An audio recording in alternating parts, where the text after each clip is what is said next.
Send fly નામની માખીથી ફેલાતો virus એટલે કે ચાંદીપુરા વાયરસે અત્યારે ગુજરાતમાં હાહાકાર મચાવી દીધી છે। એ વાયરસ સૌ પ્રથમ ચાંદીપુરા ગામમાંથી મળી આવેલો હોવાથી એને ચાંદીપુરા વાયરસ કહેવાય છે। 1965માં મળી આવેલો હતો, પછી 2003માં પણ ફેલાયેલો હતો અને 2004માં પણ ફેલાયેલો હતો અને અત્યારે ગુજરાતમાં એ ફેલાયેલો છે।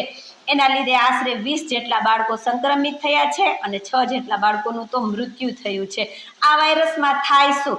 આ વાયરસ ખાસ કરીને બાળકોને લાગુ પડે છે અને બાળકોને આ વાયરસમાં ઉબકા, ઉલટી, પેટમાં દુખવું, માથું દુખવું, તાવ આવવો, ખૂબ તાવ આવવો, કળતર થવી, શરીર દુખવું અને તાણ અને ખેંચ થાય છે અને બાળકો ધીમે ધીમે મૃત્યુ પામે છે।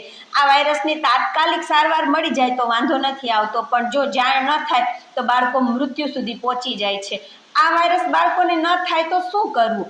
બાળકોને મચ્છરદાનીમાં સુવડાવવા, પછી જ્યાં તળ હોય એવા મકાનમાં આ વાયરસ ખૂબ રહે છે, આ માખીઓ ખૂબ રહે છે, તો તળ બૂરી દેવી, કાચા મકાન હોય એમાં તળ હોય તો એ બૂરી દેવી, પાણીના ખાબોચિયાનો નિકાલ કરવો, ગંદકીનો નિકાલ કરવો, ઉકરડાના ઢગલાનો નિકાલ કરવો।